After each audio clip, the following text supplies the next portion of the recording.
we're trying something new, reactions to big speeches. This one is Taylor Swift's 2022 NYU Commencement Address and what you can learn as a speaker on this episode of the Speaking Your Brand podcast.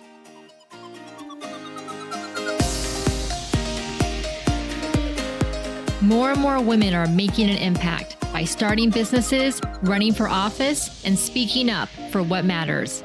With my background as a TV political analyst, entrepreneur, and speaker, I interview and coach purpose-driven women to shape their brands, grow their companies, and become recognized as influencers in their field. This is Speaking Your Brand, your place to learn how to persuasively communicate your message to your audience. Today, we're stepping into the world of Taylor Swift. But instead of analyzing her lyrics or her music, we're going to break down her public speaking, including her recent appearance on the New Heights podcast. Because even megastars have techniques and teachable moments that you can use in your own talks. Now, even before it was announced that Taylor was going to be on her boyfriend, Travis Kelce's podcast, Diane and I had decided that we were going to analyze the commencement speech that Taylor delivered at NYU in 2022. And then we listened to this recent podcast on New Heights, and we're like, wow, she actually mentioned that speech, which she hadn't mentioned any other speeches that she did. So we're like, synchronicity, this was meant to be. So let me play a clip from her podcast appearance where she talks about this NYU speech.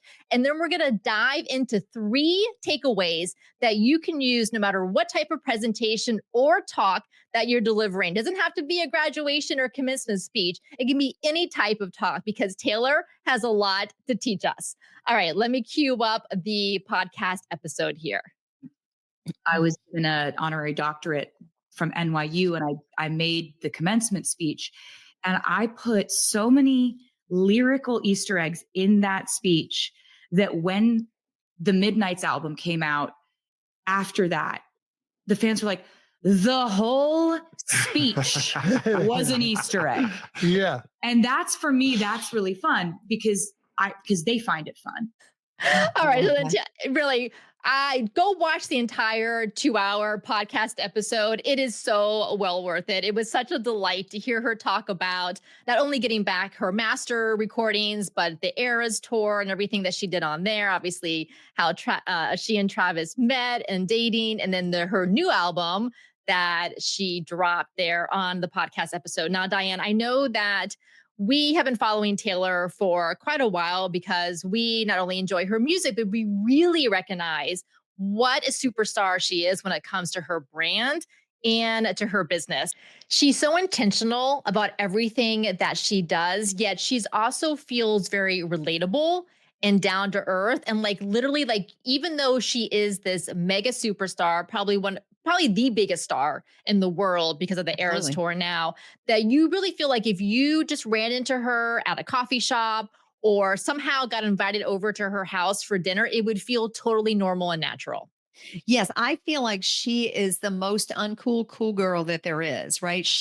I feel like she's a cool girl because she's Taylor Swift and she's famous, but she's also that nerdy girl, right? That became the cool girl, but she's still nerdy. And I love that about her.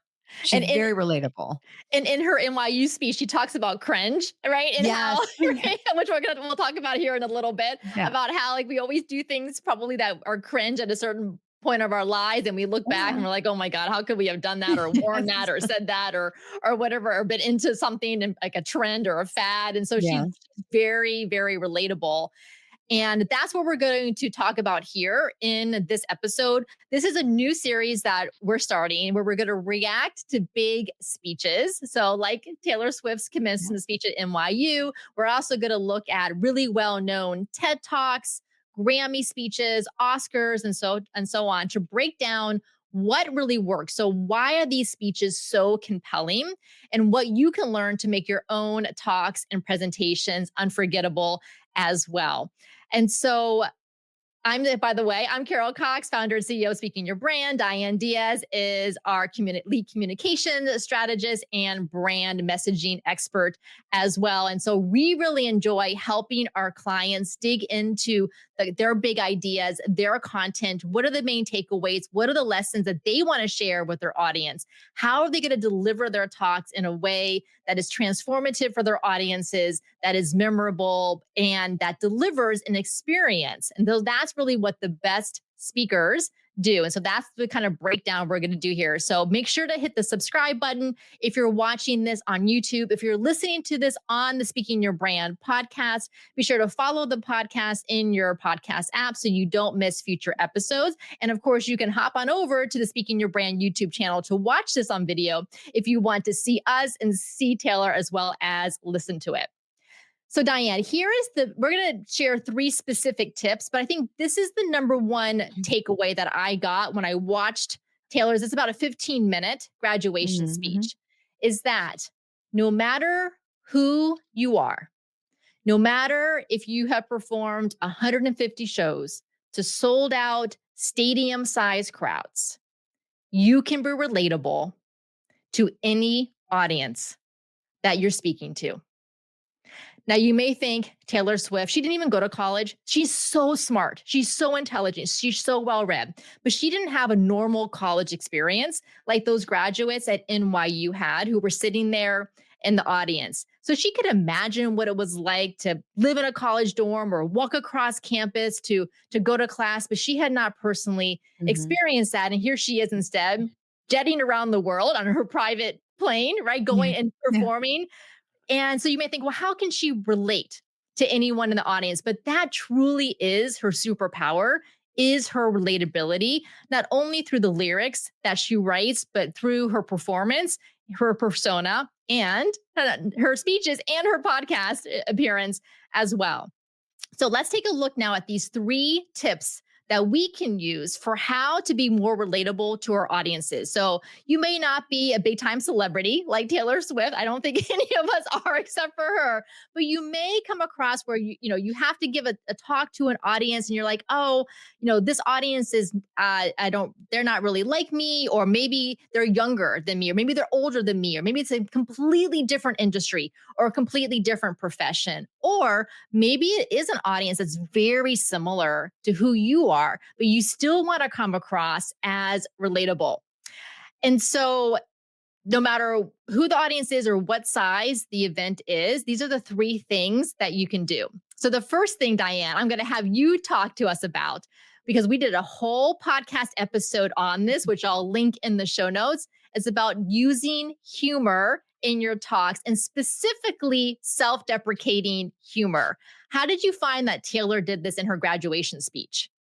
Oh my gosh, it was so good because I think I'm sure when they came to her with this idea, and she mentions in that speech, by the way, that NYU speech, that she's pretty sure she was asked to do it because of her song 22 and it was 2022, which I think is a really nice tie-in and very smart of NYU to choose her for that. But I'm sure when this opportunity came her way, she probably did think, oh my gosh, like this is not what I do. I don't give speeches. And in fact, she doesn't really do interviews often, and if ever anymore.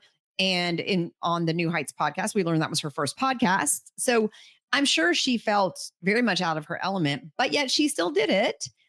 And I think she used that self-deprecating humor in the same way that she has used through any interview I've ever heard her, where she talks about being the nerdy kid, feeling kind of out of place. She even talks about that in some of her songs, right? Like I know in one of her lyrics, she talks about she feels like everyone is a sexy baby and she's the monster on the hill. You're too big to hang around and, lurching forward. And so she feels out of place. Right. And so she talks openly about that. And I think that's why her audience loves her and why she gets, I think Travis mentioned that too, is what he noticed about her concerts, is that there were people of all age groups there. And now she bridges the gap between all these different age groups and all these different generations of people, because she's just a regular girl, because she talks about not fitting in, sitting in her room, writing music because she felt alone. Well, what can I do alone in my room? I can write music. I can play the piano. I can play the guitar. So she just tells those stories. And then when she tells those stories, we all think back to a time of like, oh my gosh, I remember that time when I felt out of place or didn't feel like I fit in. And now all of a sudden, she is me and I am her, right? Like we are the same person.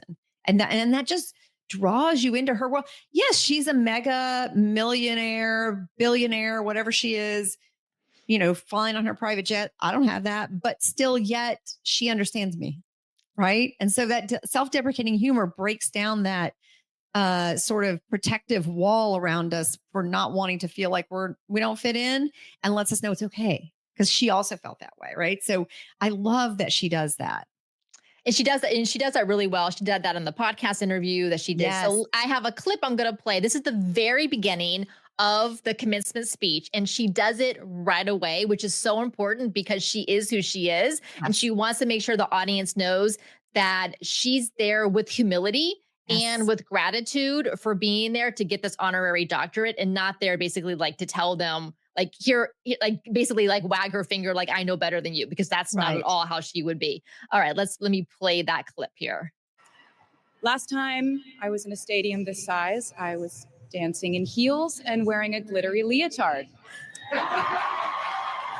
This outfit is much more comfortable. I would like to say a huge thank you to NYU's Chairman of the Board of Trustees, Bill Berkeley, and all the trustees and members of the board, NYU's President, Andrew Hamilton, Provost, Catherine. 90% sure the main reason I'm here is because I have a song called 22.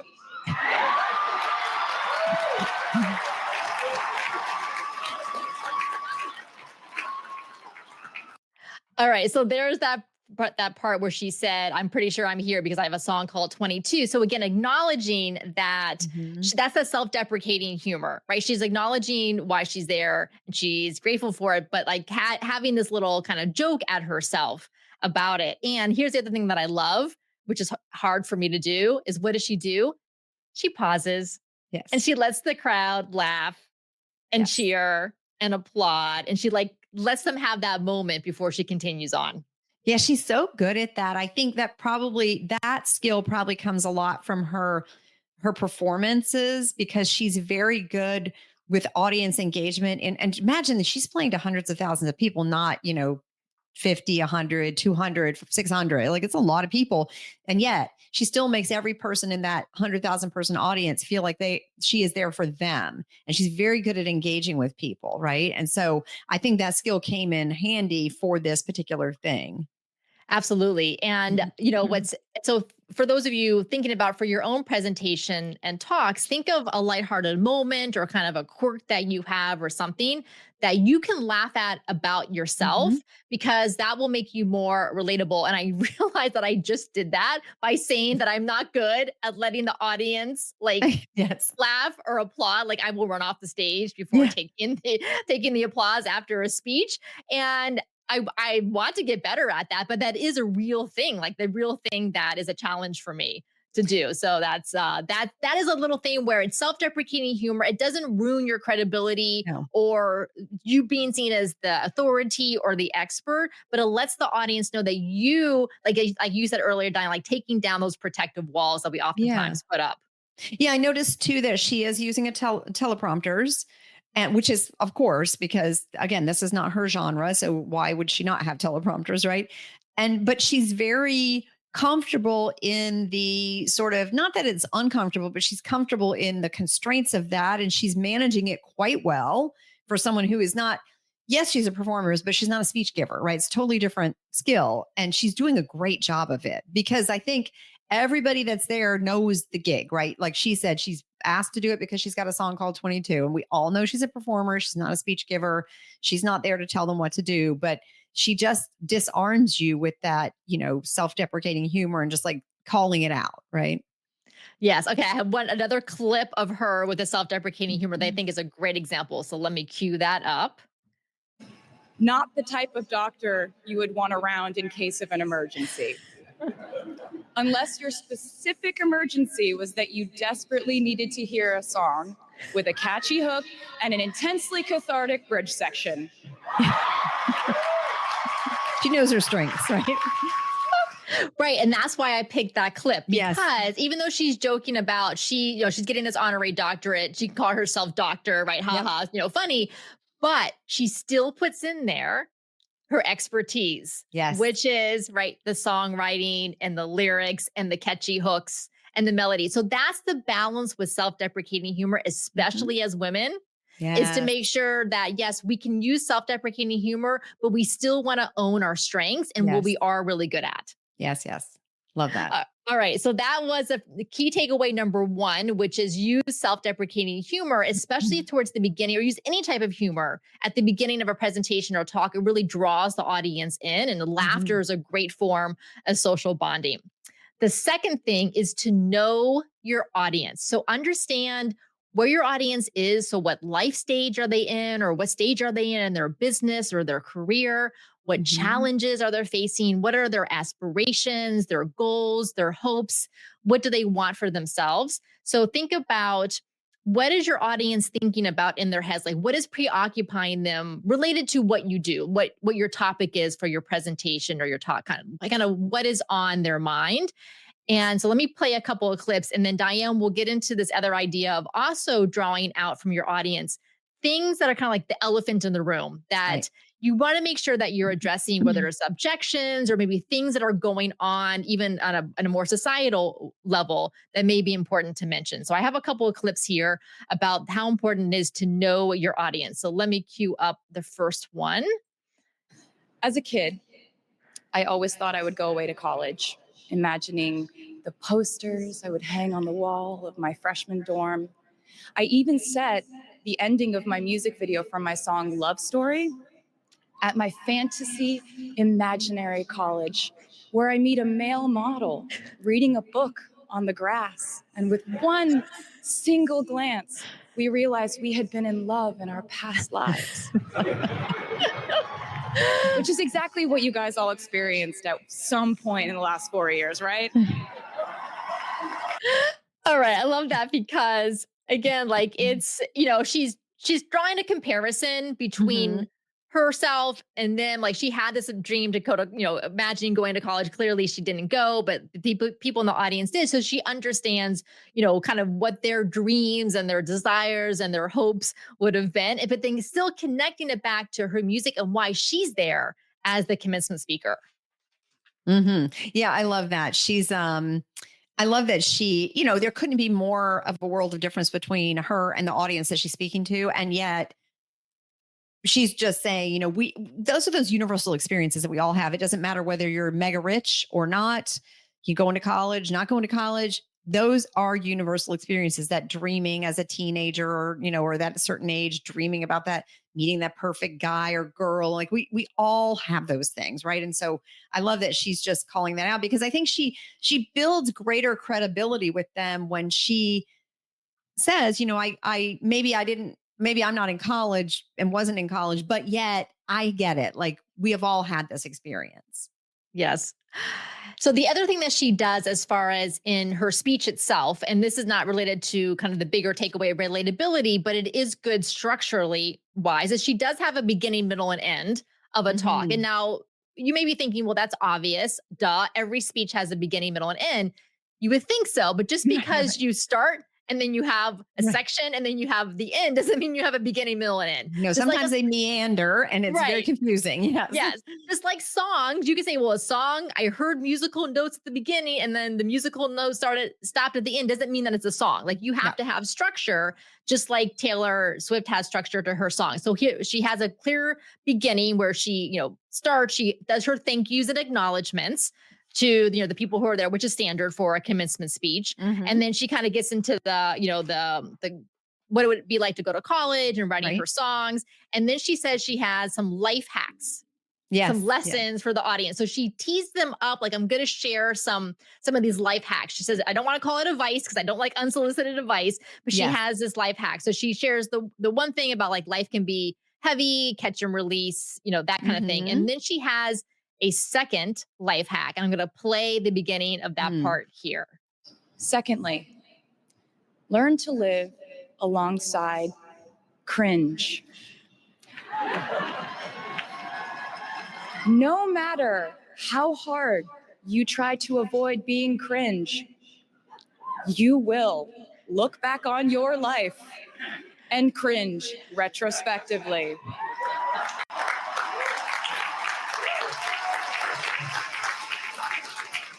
Cringe is unavoidable over a lifetime. Even the term cringe might someday be deemed cringe. All right. Again, I love that because she's acknowledging especially for younger people who have lived so much of their life online, like Diane, we're lucky that probably during the days when we would have followed fads, There's no evidence of there's it. no social media. We don't have to worry about any of that. So whatever was cringe, there's no proof No. of it whatsoever. But Nope. for obviously younger people, Yeah. they do have a lot of proof. So I love, again, like knowing your audience, knowing that that's an experience that they probably had. And, cringe is a thing you hear a lot online. So she's relating to where the audience is at. I like how she's using their language too, because they're 22, she's 35, right? Or at that point, probably that was 3 years, 32, right? So, I mean, that's quite an age difference. So, but she's using the language and vernacular they would use so that it's very relatable to them, yet she's still instilling the lessons that she's had. So, but yet they're going to understand it because she's putting it in the terms they get. Yes, that's very a great savvy. point. Yes. So that's a great point. Thinking about that again, relating to your audiences, think about the terminology that they use. So maybe you're not talking to teenagers or college students, but you're talking to people in a certain industry or a certain type of business. Then you don't want to, you could use their jargon if you know that it would be kind of funny to them that you're saying it because you're not in their industry or because you know that that's going to be something that they really connect with. Likewise, or on the flip side, don't use jargon that's particular to what you do to an audience that is not familiar with it. Right. Yes. Yeah. You really have to understand the audience and read the room too. Right. And know how to relate. I spoke to a group it was actually middle school and high schoolers recently. And I really had to put a lot of effort into because I don't talk to children and I needed to dial down the professional tone of the personal brand talk and make it approachable and relatable to that age group. But, you really have to think, and that's just an extreme example, but it's true no matter who you're speaking to. You have to change your delivery and change your wording and change the stories so that they relate to it. So it's meaningful to them. Otherwise, it's not going to land. Yeah, you have to think about what are their goals? What do they want for themselves? Where are they at in their life? What is kind of getting in their way? Or what are their thought processes? What are they concerned about? So you're still talking about personal branding, which you would do with a business audience of women, but you can also do it for younger people. You just have to shift what they're focused on. Yes. All right. So I have one more clip on this section about knowing your audience. And this might be my favorite part because Diane, I know that we have talked a lot about on the Speaking Your Brand podcast and our Thought Leader Academy with our clients about when you have a personal story, you absolutely should share it with your audience if it relates to your overall message or the lessons that you want to impart to the people who are in the room. But oftentimes our clients are like, well, but how does my story connect to what I'm saying? Or I don't really, I'm just going to share my story. And then what happens next? So what we say is that you have to take your story and universalize it. So it's the personal to the universal, the me to the you, or the me to the we. And of course, no surprise, Taylor does this so expertly. So let me bring up that clip. I've made and released 11 albums, and in the process, switch genre from country to pop to alternative to folk. And this might sound like a very songwriter-centric line of discussion, but in a way, I really do think we are all writers. And most of us write in a different voice for different situations. You write differently in your Instagram stories than you do your senior thesis. You send a different type of email to your boss than you do your best friend from home. We are all literary chameleons, and I think it's fascinating. All right. So again, so smart. Very much recognizing that, she's talking about her creative process, which is actually good for her to share in a speech because people do want to know a little bit like what you do as a person. They don't want it they want it to be about them, but they also want to learn about you because that's how you're a reflection, you're a mirror for them. So when she's talking earlier in that clip before I started it about her creative process and why songwriting is so meaningful to her, but then she's like, okay, well, obviously most of the people in this audience are not songwriters. Right. Maybe some of them are, but most of them are. So she immediately connects to, but we're all writers in our lives and we all write in different voices, for different purposes, for different reasons. And I think that is such an expert example of this idea of knowing your audience, but then taking the personal story to the universal. Yeah. And I think she actually, I feel like does that with her music too, because she tells, I mean, obviously most of her songs are based on things that happened in her life. And yet when you listen to them, you can't necessarily apply every song to your own life, but you can find little nuggets in each song that you're like, yeah, I kind of get that idea, or I get that concept, or I get that instance where that could happen. And I've been through something similar. Right. So she tells very personal. I believe one of the critiques of her Tortured Poets Department album was that it was just all about her. And I'm like, well, yeah, but it's it being about her audience understands it's also about them, right? Like, it's about her, but it's about us through her, right? I think her audience now knows that.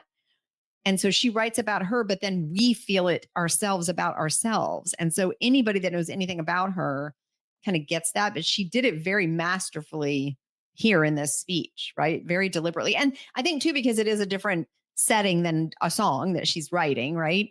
That you're just going to listen to without her there. She's actually telling you, here's the thing, and here's why that thing is relatable for you.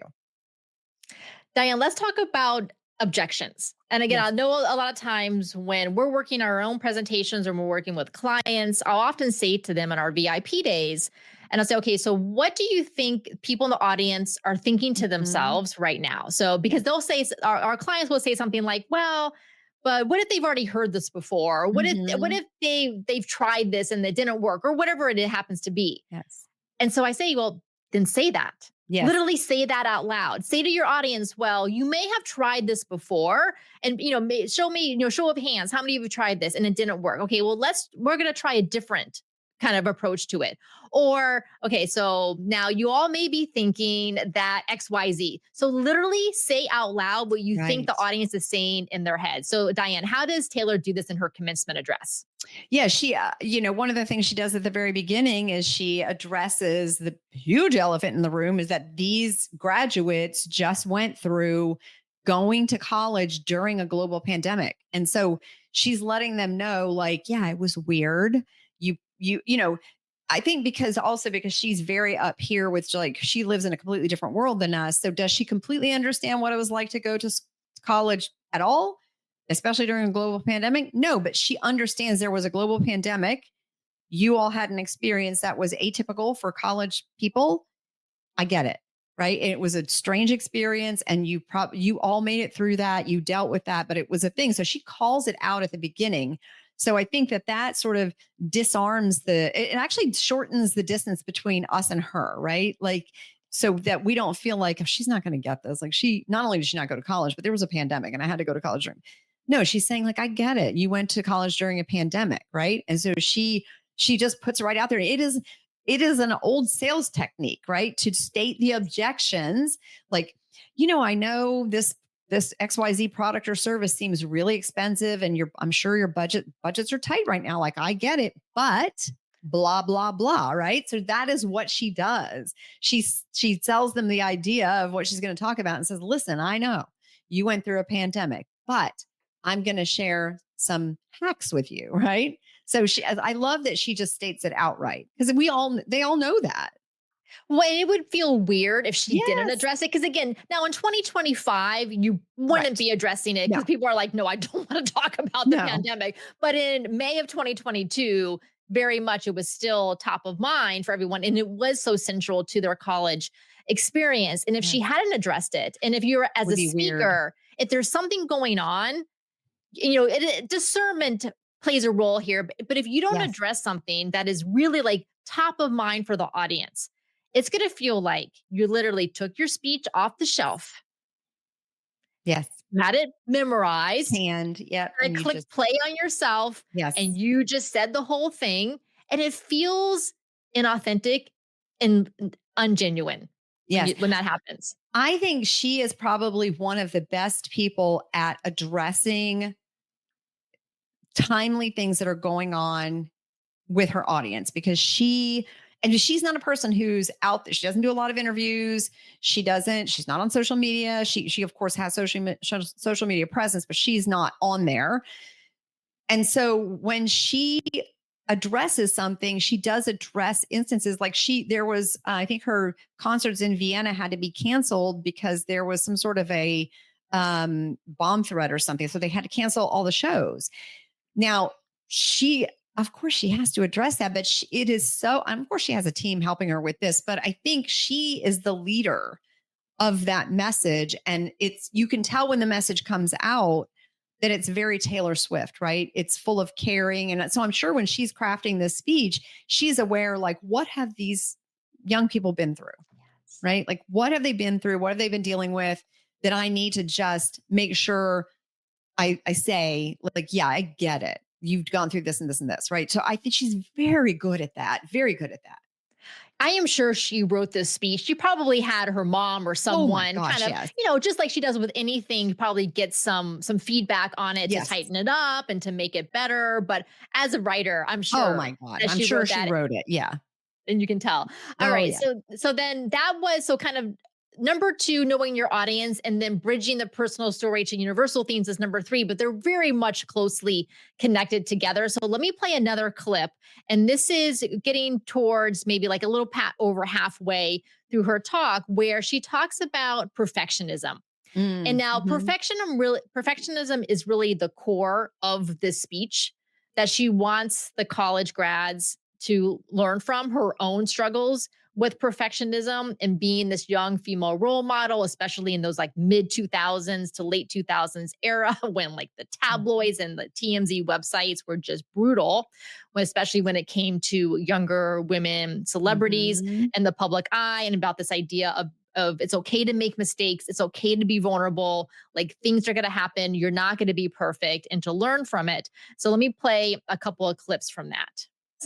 See, I was a teenager at a time when our society was absolutely obsessed with the idea of having perfect young female role models. It felt like every interview I did included slight barbs by the interviewer about me one day running off the rails. And that meant a different thing to every person who said it to me. So I became a young adult while being fed the message that if I didn't make any mistakes, all the children of America would grow up to be perfect angels.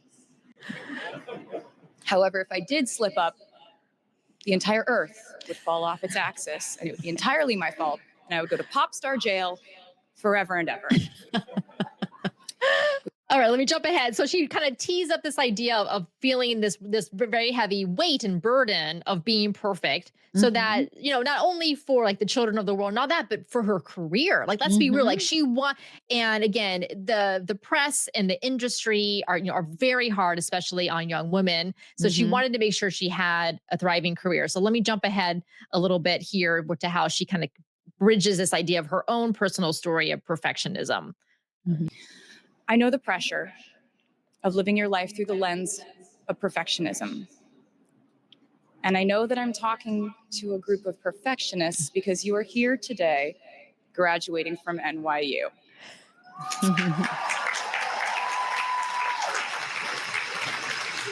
So this might be hard for you to hear. In your life, you will inevitably misspeak, trust the wrong person, underreact, overreact, hurt the people who didn't deserve it, overthink, not think at all, self-sabotage, create a reality where only your experience exists, ruin perfectly good moments for yourself and others, deny any wrongdoing, not take the steps to make it right, feel very guilty, let the guilt eat at you, hit rock bottom, finally address the pain you caused, try to do better next time, rinse, repeat.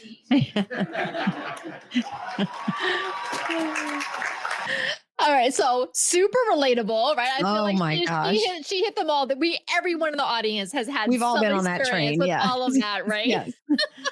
Yes. Oh, So yeah. again, like taking that personal experience that she had, because most people in that audience, and certainly us, like we weren't teenagers in the public eye like she was when she was a teenager, but we've all had those experiences of wanting perfectionism, and then the mistakes that happen. Yeah, I love that Instead. how it's like, well, here she is, this big famous person. She's been through it, but she's also letting everybody, and they all know, we've all been through that, but she's letting them know everybody's going through this. It's not abnormal. This is going, and it's going to happen again because that's life. Yeah. So as you're working on your own presentations and talks, think about for your own personal stories, and you should include personal stories in your Mhm. talks, even if you are doing a quote unquote business topic or it's a business audience. Personal stories, as you've seen here, connect you with your audience in a deeper way. They let the audience know that they're not alone, that you validate and empathize the experience that they're having as well, that you're not putting yourself on a pedestal. So you may be a few steps ahead of them as far as in life or in the stage that you're in your business or career, but you're there to kind of take them along the journey as well. And so think about as you're working on your talks, is how can you use self-deprecating humor in an appropriate way, but in a way that brings your audience in. How can you let the audience know that you understand where they're at, their goals, their aspirations, also any challenges that they're faced with right now, and then bridge those personal stories to the universal by shifting from me to you. So just a lot of times it's just shifting the language can be done really easily. And so we hope that you've enjoyed this first reaction video that we have done. Let us know in the comments if you'd like us to do more. We have more ideas planned. We'd love to know what we thought about it, what else you would like for us to do.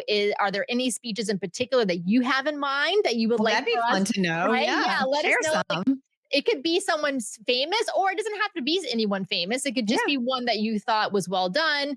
And then we could pick out why it was so well done.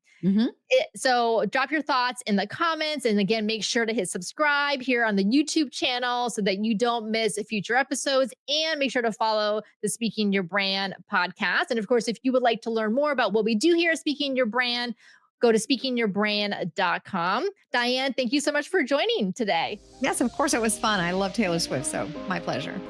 It was. And thanks everyone for watching. Until next time, we'll see you then.